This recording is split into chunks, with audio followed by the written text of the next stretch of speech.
Hola, muy buenos días a todos. Es un gusto poder saludarlo. Muchas gracias por acompañarnos en este webinar Innovación y Transformación de la Economía Digital. Esta es la cuarta de estas pláticas impulsadas desde NIC México para entender lo que sucede en el entorno digital y construir un mejor Internet para México. Es también la última de este año. Gracias a todos aquellos que nos han estado acompañando en la construcción de esta herramienta de información que esperamos sea de utilidad para todos. Hoy tenemos el gran honor de dar la bienvenida a una extraordinaria invitada, aliada y compañera de muchas batallas. El día de hoy nos acompaña Cici de la Peña. Ella es Country Officer de Impact Plus. Tiene más de 20 años de experiencia en distintos sectores, tales como economía y planificación del transporte, infraestructura, política pública, integración regional digital y comercio digital en América Latina, Estados Unidos y Reino Unido. Actualmente, Cici asesora a Impact Plus para México, buscando expandir la accesibilidad y el conocimiento de la tecnología blockchain y tecnología Web3 al vincular a actores internacionales y locales, en el entendimiento de que los actores locales con un profundo conocimiento social están bien posicionados para usar esta tecnología para construir soluciones positivas, efectivas y sostenibles. Cici inició las operaciones de Alay para México y Centroamérica en el 2018 como directora para México y Centroamérica y gerente regional de comercio digital de Alay, donde ha coordinado los esfuerzos de la industria de Internet con el gobierno federal a fin de promover políticas públicas para Internet en materia de impuestos digitales, comercio digital, responsabilidad de intermediarios, entre otros temas. Previamente, del 2015 al 2018, Cici trabajó en el programa de Estrategia Digital Nacional en la Oficina de Presidencia del Gobierno de México para coordinar la agenda internacional de la estrategia digital, donde fue parte del equipo negociador en la delegación mexicana para las negociaciones del capítulo 19 del TEMEC, y donde coordinó la implementación de la agenda digital para América Latina y el Caribe y de la iniciativa de mercado digital regional en el LAC. Cici es ingeniera egresada de la Universidad La Salle en la Ciudad de México y cuenta con un máster de ciencias por la Universidad de Leeds en el Reino Unido. Cici, bienvenida. Muchísimas gracias por acompañarnos. Fabiola, muchísimas gracias a ti. Totalmente coincido. Hemos sido compañeras de muchas batallas en este sector de la tecnología y van a venir muchísimas más. Así es que vamos a seguir en este sector muy interesante, un sector que avanza a pasos agigantados. Creo que ya desde que empezamos a trabajar de manera conjunta en este entorno del ecosistema digital, hemos visto transformaciones pues muy significativas, que creo que ahorita probablemente las podamos comentar, conversar. Será interesante ir viendo los diferentes puntos de vista, escuchar de la audiencia esta transformación que si bien, bueno, pueden ser algunos años, podemos decir 10, 15 años, comparado con otras transformaciones en otras épocas, es una transformación bastante acelerada. Y las siguientes tecnologías pues no son la excepción, ¿no? Entonces, muy agradecida de estar aquí, gracias a NIC México, y adelante, tengamos esta conversación que es muy interesante, hay muchísimo por explorar. Yo creo que la tecnología siempre nos aporta estos horizontes de oportunidades, de desconocido, porque también siempre pues la tecnología trae cosas buenas, trae cosas malas, pero siempre trae oportunidades, eso me queda muy claro. Así es que muy contenta de estar aquí contigo. No, al contrario, nosotros muy agradecidos.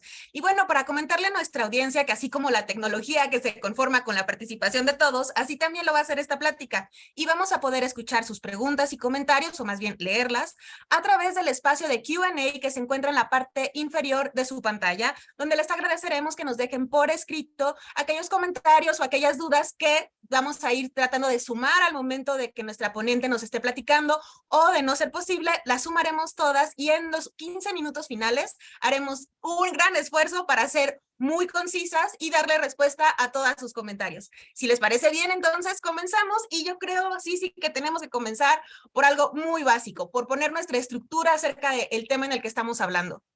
Sí, ¿nos puedes explicar qué es lo que tenemos que entender por economía digital? Sí, perfecto. A ver, economía digital y este contexto digital puede tener varias definiciones.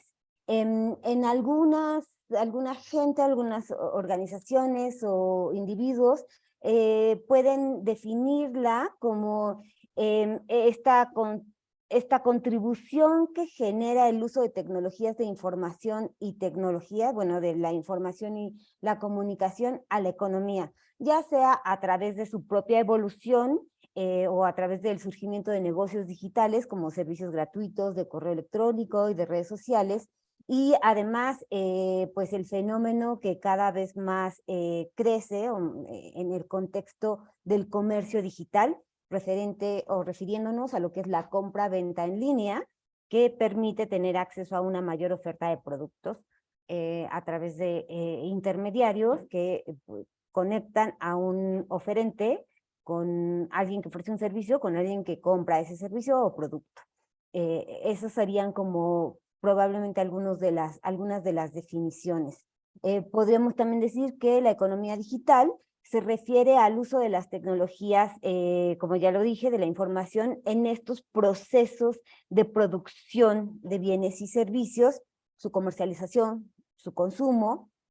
Y este término pone de manifiesto cómo la industria crea productos y servicios nuevos o transforma los ya existentes, aprovechando las herramientas tecnológicas, las habilidades tecnológicas, con la ayuda de la infraestructura tecnológica que tengamos en ese momento. Entonces, eso es un poco como podríamos definir.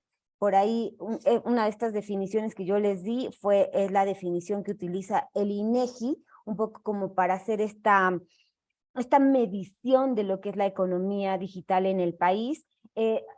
Por supuesto, la economía digital y el horizonte de oportunidades que nos ofrece puede ser o puede ir mucho más allá, pero esta definición se me hace bastante certera, un poco como para también darnos esos límites de cómo medir esa economía digital o esa contribución de el comercio electrónico en lo que es un componente económico de nuestro país, una medida de cómo vamos, de cómo nos va yendo, ¿no?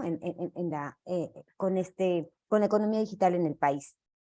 Oye, sí, sí, y ahorita que tú mencionabas como a los productores, a los consumidores, entonces, para dejarlo muy claro para las personas que nos acompañan, al momento en el que yo utilizo una plataforma y hago una compra, ¿formo parte entonces también de la economía digital? Definitivamente, Fabi, sí.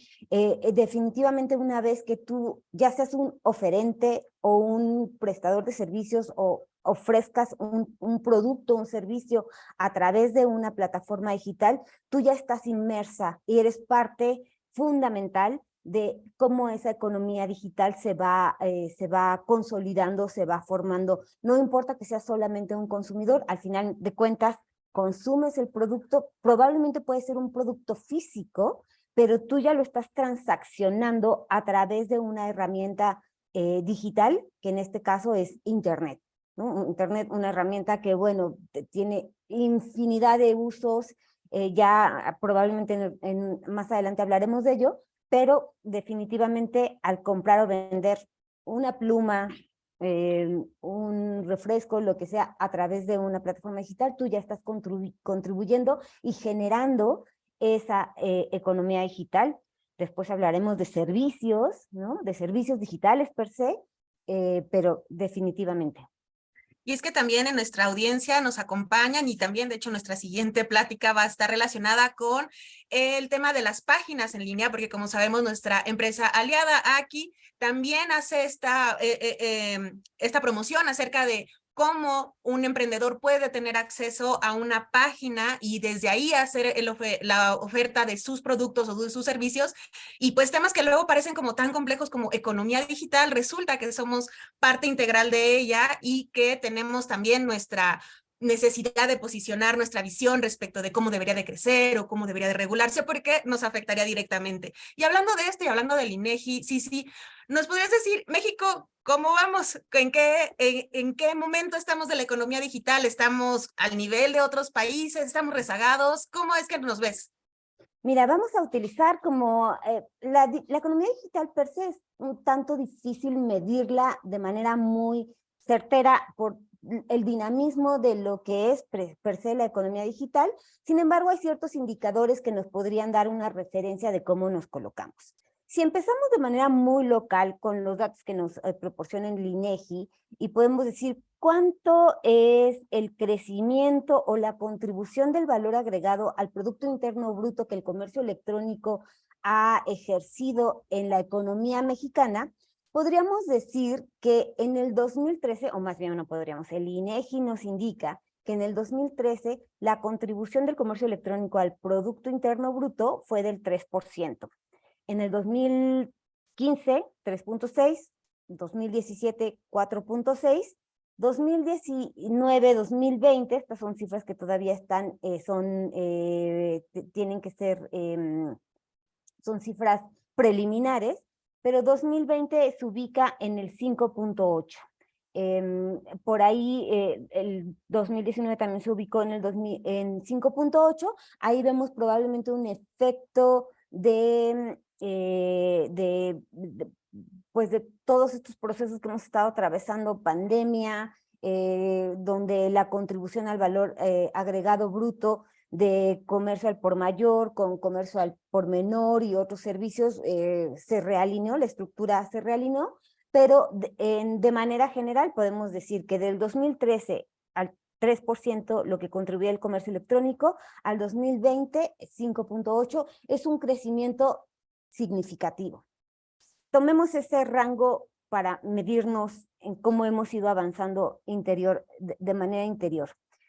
Si tomamos ahora otro indicador de referencia y nos vamos al índice de competitividad digital que mide una serie de indicadores o subindicadores midiendo 64 países, donde el 1 es con la mejor actuación, y 63, 64 es el que tiene peor desempeño. Vemos que en México en el 2020, dentro del indicador de tecnología, que es un subcomponente de este indicador de competitividad digital, México se encontraba en el lugar 54 de 63. A ver, casi 9 lugares antes del último lugar, ¿no? O sea, entre los 10 últimos lugares de ese rango de 64 países. Este índice contiene 3 subíndices. Uno que se refiere al tema de conocimiento, uno al tema de tecnología y preparación para el futuro. Entre estos hay componentes de talento, habilidades digitales, marcos regulatorios, marco tecnológico y actitudes adaptativas para el futuro. Pero lo que yo quiero señalar es que México en el 2020 se encontraba en el lugar 54 de 63 países. El indicador para el 2021 señala que México se ubicó en el lugar 56 de 63 países. Es decir, perdimos 2 posiciones en solo un año. Habrá que, si nos ponemos a desagregar en qué subíndices y en qué componentes crecimos o perdimos más competitividad, o sea, nos quedaríamos aquí un buen rato, pero de manera general podemos decir México ha ido perdiendo competitividad en este componente de competitividad digital relacionado a componentes de conocimiento, tecnología y preparación para el futuro consolidados, donde el marco regulatorio, por señalar alguno, ha sido un componente muy importante, ya que del 2020 al 2021 perdió más de 14 posiciones.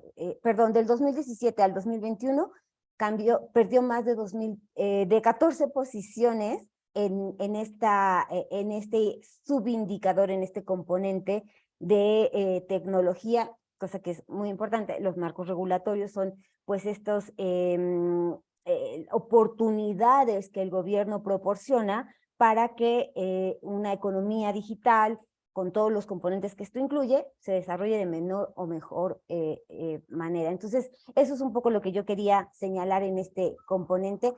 Y ¿qué afecta? ¿No? Bueno, no, o sea, ¿qué es importante para que la economía digital esté presente? Ya lo hemos mencionado, lo primordial es tener una buena infraestructura, ¿no? Tener un buen componente de conectividad. Sin conectividad, la economía digital pues no va a funcionar muy bien, porque prácticamente es el medio, es la base. Entonces, tener una buena conectividad en materia de infraestructura. Tener una buena estructura de habilidades digitales, es decir, que la gente que usa esa economía digital o que participa, colabora, contribuye a esa economía digital, tenga las habilidades suficientes para ir desarrollando esta economía, irla haciendo más productiva, generar más economía, generar empleos, generar productos y servicios dentro de este ecosistema digital. Y creo que desde mi punto de vista también es este componente de innovación. No es solamente saber utilizar las herramientas tecnológicas, sino después también hacer uso de ellas para dar valor agregado, generar valor. No solamente ser consumidores de productos y servicios a través del componente del ecosistema digital, sino también generar valor, que prácticamente es lo que genera calidad de vida, ¿no? Crea valor tal cual, valor económico a los habitantes. Claro, de hecho es algo que en la narrativa de NIC México hemos fomentado mucho, sí, que es el hablar de que un mejor Internet es un Internet en el que todos participamos, en el que no solamente somos consumidores, sino en el que también vemos ahí un espacio para generar soluciones, para promover nuevas ideas, para abrir espacios. Y esto me parece que va muy de acuerdo, porque no solamente es para un tema de vista más social, sino que genera también un impacto económico. Y te quiero hacer una pregunta que nos está llegando de nuestra audiencia. Les recuerdo a nuestra audiencia que pueden hacer uso del Q&A que se encuentra en la parte inferior de su pantalla para hacernos llegar preguntas para nuestra ponente. Y nos la realiza Eduardo. Eduardo te pregunta, ¿cómo beneficia un mayor desarrollo de la economía digital? O sea, para una persona, ¿cómo es que le beneficia que haya un mayor desarrollo de la economía digital? Lo que habíamos hablado, ¿no? A veces parece lejano. Sí, muy buena pregunta, Eduardo. La economía digital, o más bien el Internet, llegó para democratizar muchos servicios, muchos sectores. A través de Internet podemos democratizar la educación, ya que antes, si yo lo pongo de la manera más básica, pues tenías que asistir a una institución físicamente para que tú recibieras este intercambio de educación, de lecciones en una escuela. En algunas ocasiones pues son gratuitas, en otras tienen un costo significativo, con todos los problemas que eso implica. En otras ocasiones son escuelas, cuando estás concentrado en un centro urbano, pues que están a la mano. En otras ocasiones en zonas rurales habrá que caminar o trasladarte horas para tomar una clase, con todos esos retos que eso también significa. Y entonces hay una democratización de servicios. La democratización en el componente económico es inmenso, ¿no? Antes un poco era, pues tú tenías que ir a hacer una compra a un centro comercial, desplazarte e ir físicamente. Pero eso, si tú solamente eres el usuario que va y compra, que adquiere el producto. Pero puede ser que ahora tú seas muy bueno, eres muy bueno, no sé, en la alfarería, ¿no? O haciendo chef, no sé, algún producto, pero obviamente no tienes probablemente la capacidad financiera económica de pagar un local en un centro comercial, tener un inventario, tener un centro físico. Todos esos costos administrativos y operativos, ahora te los puedes ahorrar, porque tú puedes vender esos productos en línea y no solamente tener audiencia o este mercado regional o local de tu colonia, de tu país, sino ahora puedes también acceder a mercados globales. Y ahí es el ejemplo más claro de cómo la democratización, cómo todos podemos participar, o cuál es esa democratización, ese beneficio que la economía digital nos aporta. Antes, un poco viéndolo desde el punto de vista de trade, de comercio internacional, cuando yo hablo o pongo un poco la referencia a lo que era el NAFTA era muy bueno porque permitía a los grandes productores intercambiar productos en esta zona comercial, pero ahora el bueno, el USMCA, el TEMEC, incluye un capítulo de comercio digital, lo que permite que no solamente las grandes corporaciones o los grandes productores de productos sean los que están posibilitados de hacer intercambio comercial, sino ahora tú también a través de una página de internet puedes hacer ese intercambio comercial bajo ciertos principios que se rigen bajo este tratado. Así es que esa es una forma en la que la democratización de distintos servicios, incluyendo la economía, beneficia a todos los usuarios. Excelente, y muchísimas gracias, Eduardo, por tu pregunta. Yo tenía una planeada con los comentarios que tú nos habías hecho acerca de estos factores elementales para contribuir en el desarrollo de la economía digital. Nos mencionabas entre ellos los que eran positivos, una normatividad, un acceso a la infraestructura, bueno, conectividad que se deriva de la infraestructura, conocimientos en alfabetización digital. Y te quisiera hacer una pregunta que creo que va ligada con una que nos acaba de hacer llegar Jesús Morales de nuestra audiencia. ¿Existen algunos factores que sean negativos? Es decir, ¿existen algunas acciones que desincentiven el crecimiento de la economía digital? Como en todo desarrollo de la tecnología, siempre hay cosas buenas y malas. Y esto es un proceso evolutivo, esto es un proceso natural del desarrollo evolutivo de la sociedad y en ello de la economía digital, de la tecnología y la economía digital. Y podemos hablar de, pues, ataques en temas de ciberseguridad, ¿no? Claro. A medida que hay gente que no tiene las mejores intenciones para defraudar, para tomar ventaja en materia económica de algunos usuarios, bueno, pues ahí se pueden llevar a cabo fraudes, se pueden llevar a cabo clonación de tarjetas, ¿no? Como el componente de ciberseguridad en el contexto de la economía digital es muy importante porque obviamente tú lo que estás haciendo son transacciones, es un intercambio comercial, un producto o servicio por un intercambio monetario, ¿no? Y ahí la tecnología puede ser utilizada en estos beneficios positivos para hacer crecer la economía, el intercambio comercial, pero pues también tiene retos que hay que afrontar. No es que no es que por esto vaya a colapsar la economía digital, vamos a ir encontrando las soluciones a medida que la tecnología va avanzando y a medida sobre todo que nosotros nos vayamos adentrando en cómo funciona la economía digital, vayamos entendiendo cómo navegamos en este contexto, aprendiendo cómo no compartir passwords, ¿no? Haciendo nuestras redes más seguras, un poco investigando más acerca de los proveedores que tú estás viendo en internet, el uso, el contenido de usuarios cuando los niños entran y participan en este ecosistema digital, qué restricciones pones. Todo eso también es mucho una responsabilidad nuestra. A ver, nosotros no vamos al mercado con la billetera o el dinero en la mano, ¿no? Muy fácil, te lo pueden arrancar, alguien pasa, te lo quita y listo. Y esa no es la forma en la que tú vas a un centro comercial, a un mercado. Pues lo mismo, hay que tener medidas de seguridad propias con las que nos navegamos o con las que nos regimos dentro de un ecosistema digital. Yo podría decir que esas son algunas de los factores más significativos, podríamos hablar de muchos otros, pero creo que esos son los más significativos.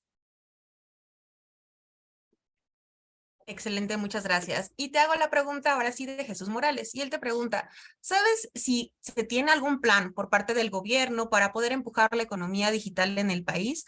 Nada más aquí haciendo la acotación de que nuestra invitada puede tener el conocimiento de su posición, pero no necesariamente el conocimiento total de las iniciativas que pudieran venir del gobierno federal. Entonces, sí, desde tu contexto tienes algún conocimiento de alguna iniciativa que busque promover el crecimiento de la economía digital.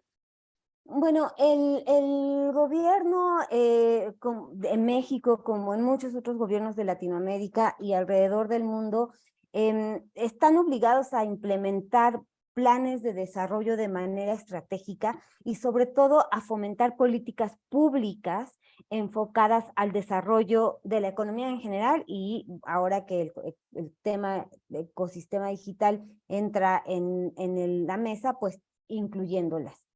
Hay desarrollos, hay programas que pueden tener una mejor o peor influencia de acuerdo a las capacidades que tengamos en materia de infraestructura, en materia de conocimiento, en materia de habilidades digitales. Entonces, entiendo, si hay programas, no sé si son los programas más adecuados de acuerdo a las características y al contexto económico, social y político que atraviesa México en este momento. Esas políticas no son estáticas, son muy dinámicas y deben estar en constante revisión, pero sobre todo en constante coordinación con el resto, entre todas las dependencias, sobre todo dado que la economía digital ahora no es un sector independiente de, digamos, lo que es el sector salud, ¿no?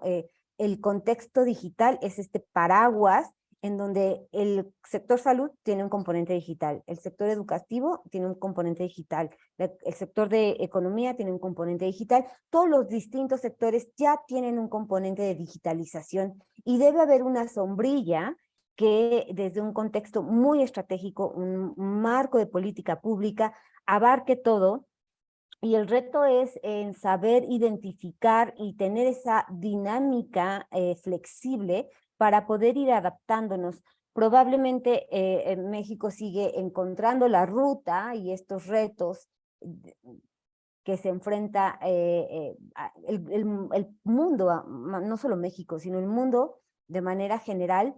Y probablemente, como en muchos otros países, pues tenemos retos probablemente básicos de infraestructura que no, desde mi punto de vista, como dice Fabiola, desde mi punto de vista, no deberían esperar hasta que dar solución, hasta que el tema de infraestructura quede solucionado, sino irlos trabajando de manera paralela.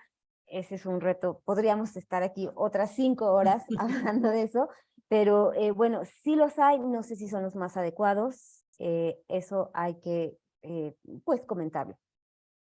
Sí, y es que para las personas que tal vez no tengan el contexto, los retos que tienen la infraestructura de telecomunicaciones para desarrollarse en el país es muy variada, muy compleja, y por eso soluciones fáciles tal cual no existen. Y lo que comenta Cici es que si nos detuviéramos a resolver ese gran problema, la realidad es de que estaríamos retrasando el desarrollo de una manera muy parecida a un embudo. Y bueno, ahora, sí, durante cuando leía tu muy extensa y muy completa bio, porque has tenido muchísima experiencia en muchísimos temas, mencionábamos algo que tal vez para muchos no sea tan común, el concepto de Web3. Sí, me gustaría que nos explicaras, porque tan solo el hecho de que tenga un 3 nos hace pensar, hay una versión Web 2, hay una versión Web 1, ¿de qué se refiere? ¿Qué es lo que está, a qué va el tema del Web 3 y cómo nos impacta? Sí, claro, es un tema muy interesante en el que creo que todavía nos falta mucho tramo por llegar, pero a ver, hablando un poco de esta transformación digital, creo que todos podemos entenderla cuando hablamos de transformación digital, a todos la podemos conceptualizar un poco más a través de nuestra experiencia en la crisis sanitaria del COVID-19. Creo que ahí es donde todos entendemos más este proceso de transformación digital, porque en alguna mayor o menor escala, todos tuvimos que atravesar ese proceso de digitalización, empezar algunos a estudiar en línea, ¿no? Antes eran presenciales, ahora se estudian en línea, tener videoconferencias de trabajo en línea, hacer compras en línea, inclusive hasta socializar en línea, ¿no? Que podrían pues sonar como muy raro en algunas situaciones, pero al final de cuentas esos son procesos de transformación digital. Y este proceso de transformación digital continúa.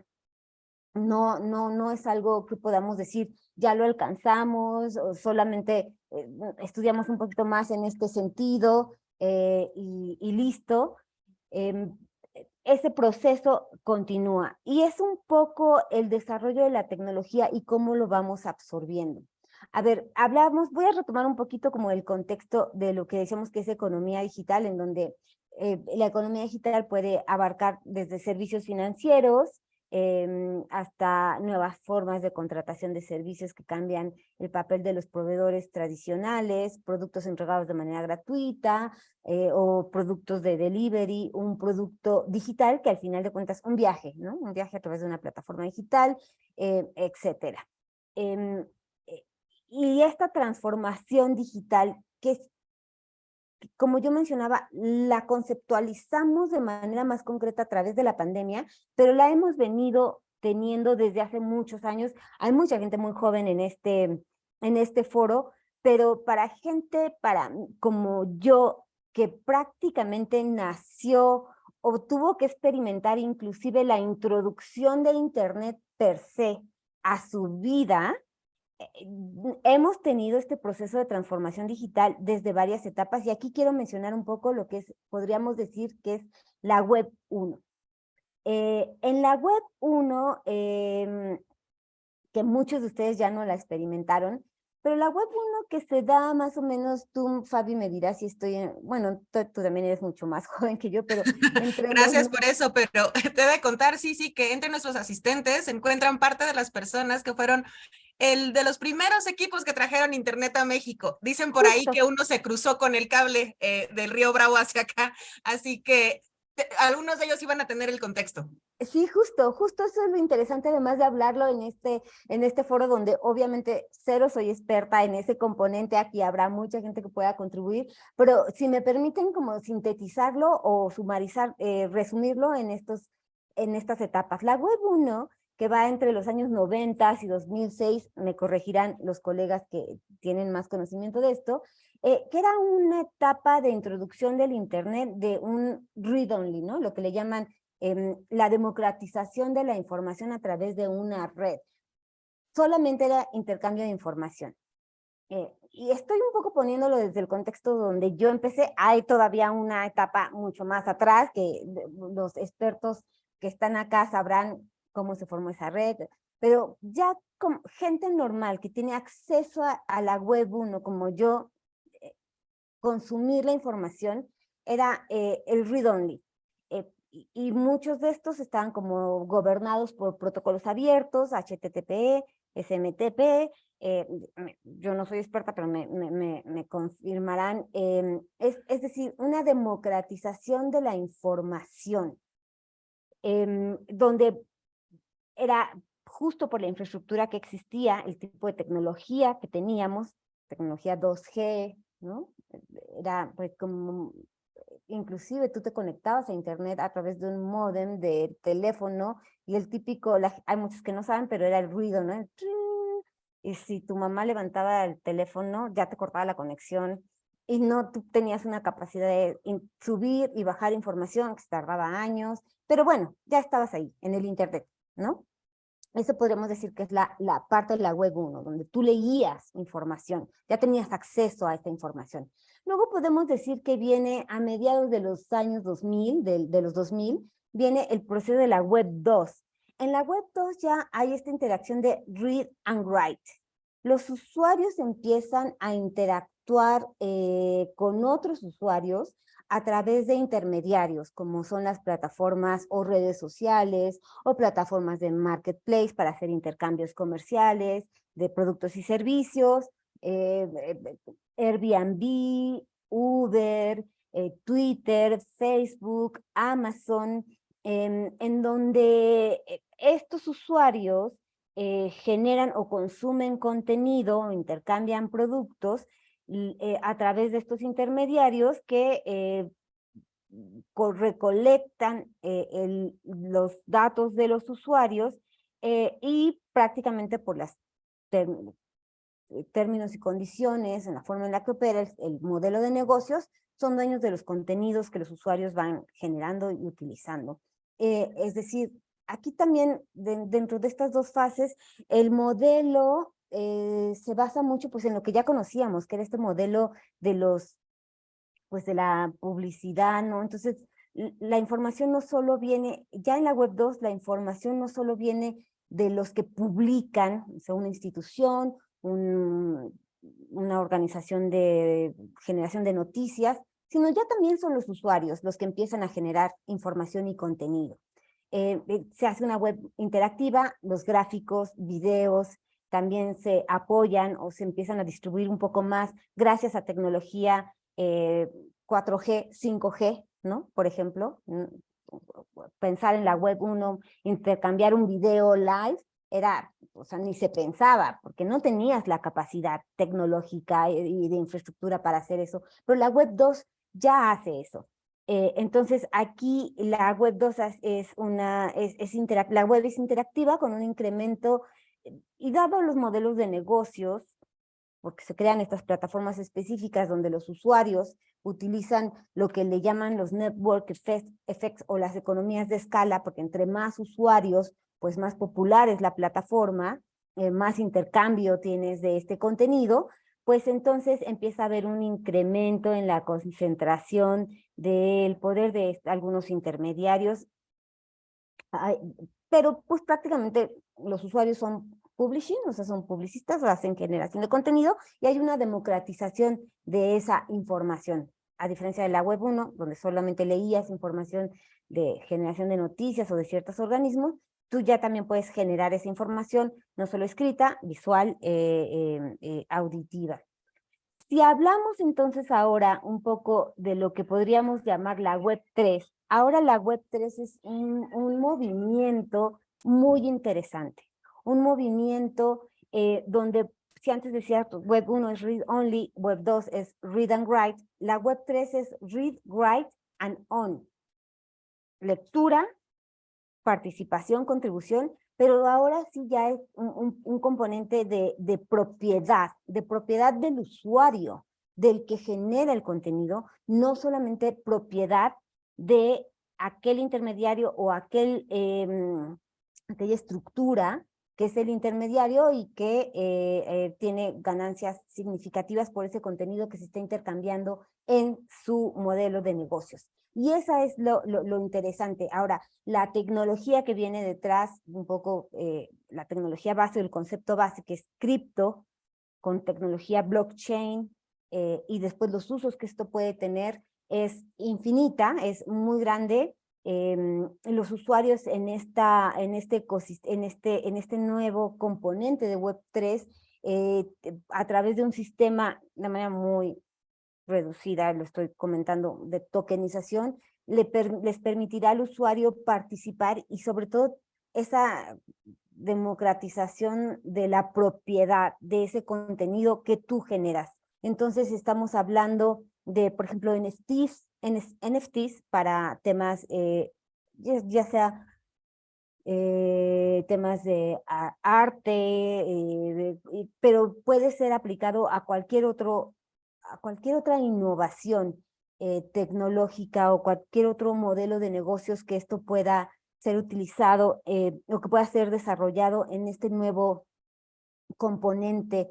Al final de cuentas, la web 3 será un conjunto, es un conjunto de aplicaciones front-end que usando tecnología, entre otras, blockchain, inteligencia artificial, realidad aumentada, varias tecnologías, con un concepto cripto, van a irle otorgando esa propiedad al usuario desde un modo descentralizado.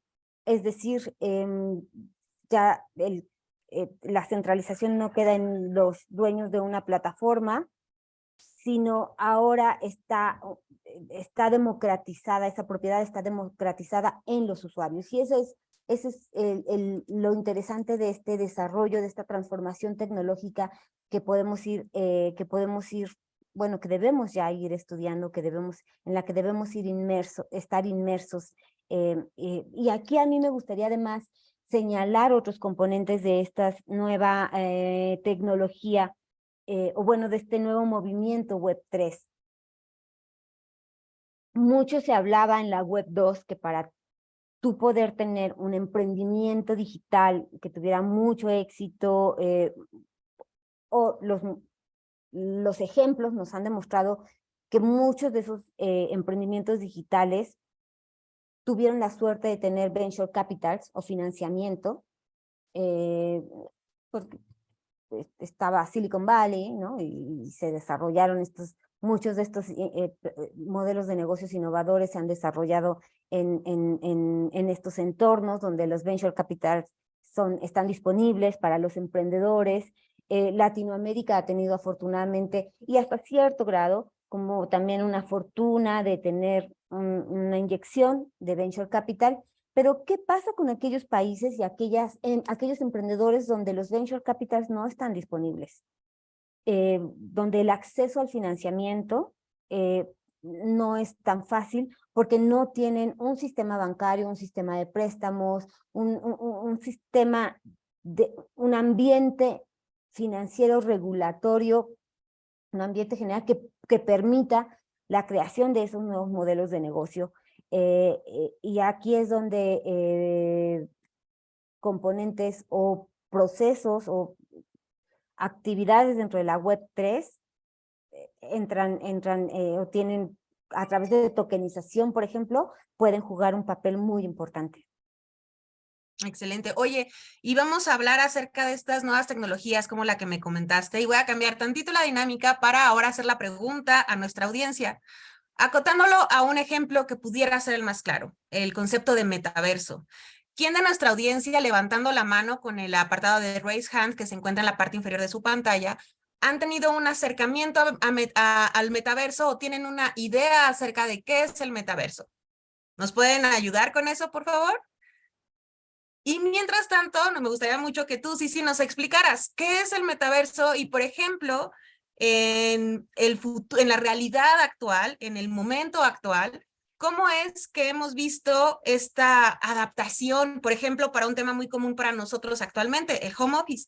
¿Cómo podemos ver el metaverso, que es este elemento como que tan complejo, en algo tan ordinario para nosotros como nuestro trabajo diario? De hecho, de nuestros asistentes, solamente 2 personas han tenido un acercamiento al concepto o a hacer uso del metaverso.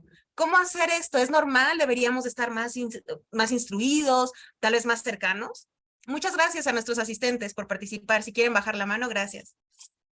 Bueno, el metaverso tiene varias definiciones. Desde mi punto de vista, yo podría decir que es este nuevo espacio de interacción donde, basado o utilizando varias tecnologías en las que estamos ya interactuando, realidad blockchain, inteligencia artificial, realidad aumentada, van consolidando el metaverso para esta interacción que vamos teniendo en una experiencia del usuario mucho más rica, mucho más expandida hacia lo que queremos, hacia esa interacción con otros usuarios. Y esto presenta además un abanico de oportunidades increíbles, ¿no? Creo que todavía el metaverso y muchas de estas tecnologías están en una etapa muy temprana de desarrollo, en algunas avanzando más que otras, pero creo que la oportunidad que esto genera es infinita, ¿no? Un poco, si esta democratización de la información, después esta democratización del read and write y la participación e interacción de los usuarios un poco como en segundo plano.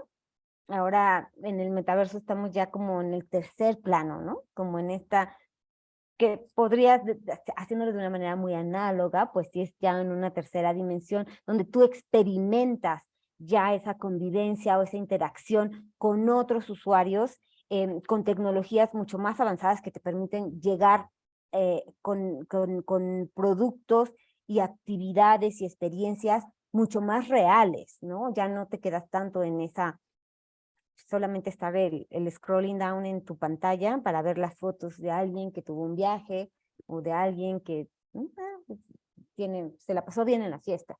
A lo mejor tú ahora también ya te la pasaste bien en esa fiesta donde él estuvo porque tú virtualmente pudiste asistir a esa fiesta, ¿no? Probablemente. Y el abanico de oportunidades que esto representa, muchos de los usuarios acá han de estar muy familiarizados con la ola de todo lo que han venido estas nuevas aplicaciones tipo Lensa, ¿no? Ujú. Y otras de ChatGPT, ¿no? Que son como ejemplos o probaditas de lo que podemos ir haciendo con estas tecnologías y después juntando todas esas lo que podemos ir creando en el metaverso. Lensa, para aquellas personas que tal vez no lo ubiquen, es esta aplicación que se volvió muy popular en fechas recientes por generar imágenes a través de realidad virtual con la misma información que las personas le proporcionaron a través de sus selfies, o sea, información acerca de sus propias fotografías, y la inteligencia artificial hace interpretaciones artísticas, podría decirse, respecto de estas imágenes y que ahora ustedes las pueden ver muy seguido en Instagram y que ha tenido un gran repercusión, un backlash, que es el decir que esta aplicación no necesariamente tenía una política de uso de acceso de datos muy clara o que la mayor parte de las personas que tuvo acceso no la estudió a profundidad antes de darle información sobre tus datos biométricos. Y como todo uso de la tecnología, y tú nos lo comentabas al principio, sí, todo tiene una consecuencia y lo más importante es que tomemos decisiones informadas y que entonces así entremos a decidir si realmente es algo que queremos hacer con el costo o si no nos interesa el costo y nos interesa el resultado. Y creo que eso es muy saludable, saber que hay una corresponsabilidad del consumidor al momento de ingresar. Y con todas estas tecnologías, sí, un pequeño emprendedor, tal vez una persona que no tiene este soporte financiero tan grande o que tal vez su emprendedurismo es pequeño con una visión bastante limitada, porque también es válido que no todos los esfuerzos tengan esta vocación de grandeza, sino que tal vez de soluciones. ¿Cómo podemos, las pequeñas empresas, los pequeños emprendedores, acercarnos a este entorno tecnológico? ¿Cómo sacarle beneficio? Sí, bueno, ya desde esta componente Web 3, en donde este intercambio de productos y servicios se, em- se empieza a facilitar a través de emprendimientos marketplace, por ejemplo, ¿no? Tú puedes vender y comprar productos en un marketplace con un mercado expandido, un mercado adicional. em, pero todavía nos faltaba un poco como en ese emprendedurismo y el ejemplo más claro, a lo mejor inclusive el ejemplo más obvio o el que más está en la mesa de discusión por ser muy obvio, es el tema artístico, ¿no? Un poco el arte siempre ha sido, pues, es caro, ¿no? O tú tienes que convertirte en un artista muy famoso, si lo trasladamos al ecosistema digital como en un influencer, para que tu contenido te genere componentes económicos. Si bien ya hay un intercambio comercial a través del Web 2, ahora estas nuevas tecnologías ofrecen oportunidades infinitas de cómo ir incorporando otros modelos de negocios u otras contribuciones de generación de contenido, de generación de valor agregado del usuario dentro del ecosistema digital a través de estas nuevas tecnologías, de tecnologías blockchain, de tecnologías cripto, o sea, bajo este concepto de tecnología cripto, en varios temas. Una, porque tú puedes empezar a hacer un sistema de tokenización donde puedes monetizar ese contenido o ese producto que digitalmente tú puedes ofrecer y democratizar. Y dos, también porque en el contexto financiero, pues pueden haber también otros modelos de negocios que pueden empezar a financiar lo que son estos nuevos emprendimientos. Y aquí habrá que hacer una diferencia muy específica. Eh, Mucha gente identifica cripto o blockchain con lo que son criptomonedas, pero no es así. Lo que es, a ver, el movimiento Web 3, con todo lo que hemos hablado, lo que implica, todas las tecnologías, es mucho más allá que solamente las criptomonedas.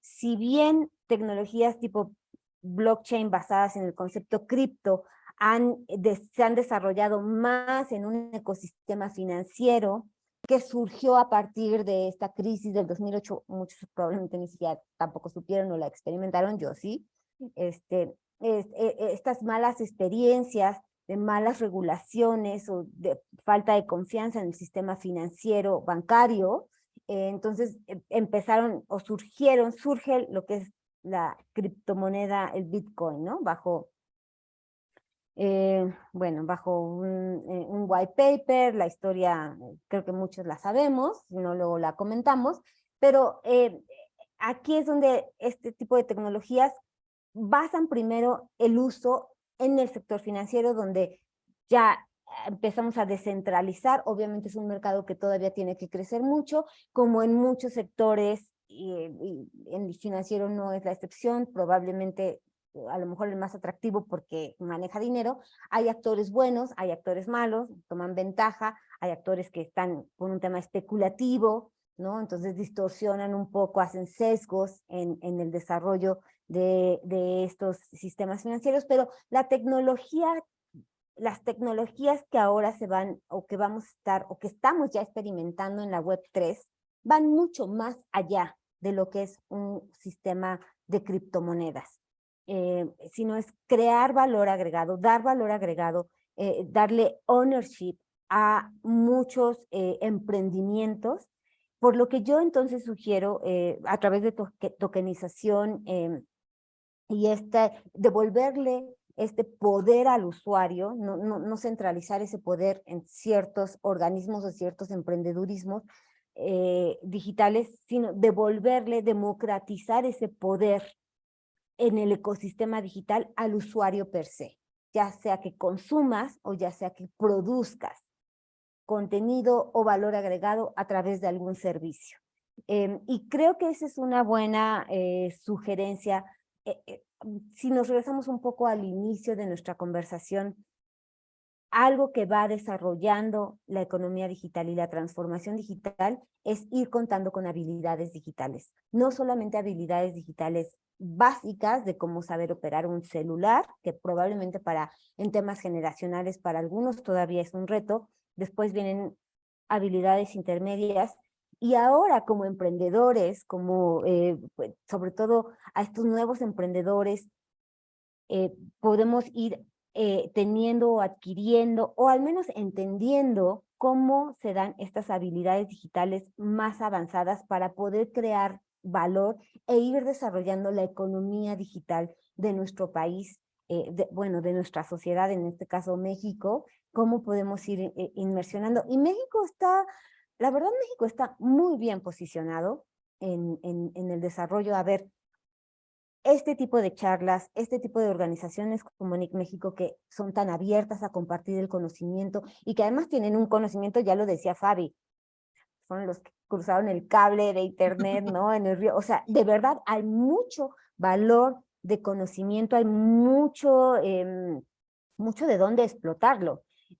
Los recursos están ahí, con la transformación digital están todavía más accesibles. Hay que ir haciendo esa transformación para aplicarlos en modelos de negocios. Yo creo que México, por la situación en la que está, además siempre las épocas de crisis siempre son épocas de oportunidades, ¿no? Porque sales de tu zona de confort, inventas, generas, encuentras alternativas.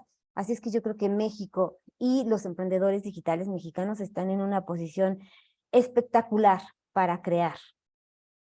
Excelente. Oye, y te voy a hacer una pregunta más. Esta nos las hace llegar Mario Montenegro y te pregunta, en lo que se refiere a la banca y a las finanzas personales, ¿qué cosas nuevas esperamos que se den en México en los siguientes 5 años? Pues mira, yo siempre he creído que los que leen el futuro es como el peor, ¿no? O sea, por ejemplo, los que dan el futuro del tiempo o los que predicen, sobre todo en temas financieros, pues es el peor trabajo porque en la mayoría de los casos no le atinan o no le atinan tan bien porque nadie tiene una bolita, ¿no? Una bola de cristal. Pero obviamente las tendencias, o un poco sí, las tendencias, lo que hemos estado viendo hasta ahora es que el sistema financiero en países como México, países en desarrollo, han tenido muchas restricciones y está en esta hambre, en esta ansiedad de seguir avanzando para tener una mayor democratización e inclusión financiera de las personas para que puedan tener acceso a otros servicios o a generación de valor.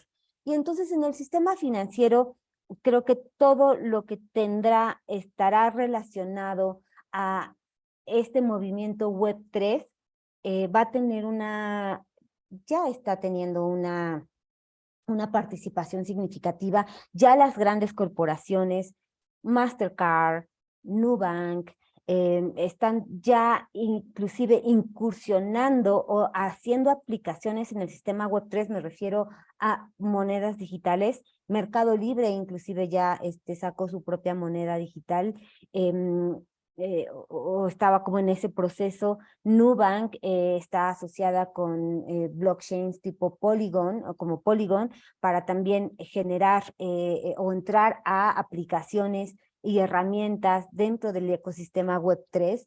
Entonces creo que este movimiento viene arrasando, va a venir muy rápido. Obviamente, vuelvo a lo que hablábamos al inicio, necesitamos infraestructura, 5G, 6G, que eventualmente nos permita soportar, correr todas estas aplicaciones y nuevas innovaciones tecnológicas o aplicaciones sobre estas innovaciones tecnológicas. Necesitamos habilidades digitales, necesitamos entender qué es lo que está pasando en el sistema financiero. Muchos de los errores o de las mala reputación en estos sistemas de criptomonedas es porque muchos inversionistas incursionan en este sistema financiero un poco como de manera especulativa, un poco como por esa avaricia de, wow, no, me da un retorno de 200% en tanto tiempo, ¿no? Y bueno, hay fallas porque es un ecosistema que apenas se está creando, hay buenos, malos, se está creando. Entonces, si tú no entiendes bien en lo que estás invirtiendo, en lo que te estás metiendo, pues entonces no te metas. O si te metes, métete con los riesgos, porque siempre volatilidad siempre es sinónimo de alto riesgo. Pero yo al ver ya organizaciones o individuos tradicionales de la banca tradicional incursionando en esta nueva era, movimiento de la Web3, que son activos digitales, para mí es una muy buena señal de que esa aceptación, eso ya está aquí, ya no hay marcha atrás, ya lo estamos adoptando, ya vamos para allá, y nosotros como usuarios debemos ya también de ir entendiendo qué es, cómo funciona, qué ventajas, sobre todo desde mi punto de vista ofrece muchas oportunidades en inclusión financiera de aquellos que usualmente estaban desprotegidos por un sistema bancario tradicional, como los que tenemos en América Latina, y México no es la excepción. Oye, sí, sí, una respuesta muy completa y de hecho una respuesta muy compleja porque justo no existen unas soluciones sencillas. Si bien dicen que aún los que adivinan el futuro ven hacia los dos lados de la calle antes de cruzarla, porque no hay nada seguro. Oye, sí, sí, muchísimas gracias. Esta plática fue muy entretenida, muy interesante, muy nutritiva. ¿Algún comentario que nos quieras dejar para finalizar?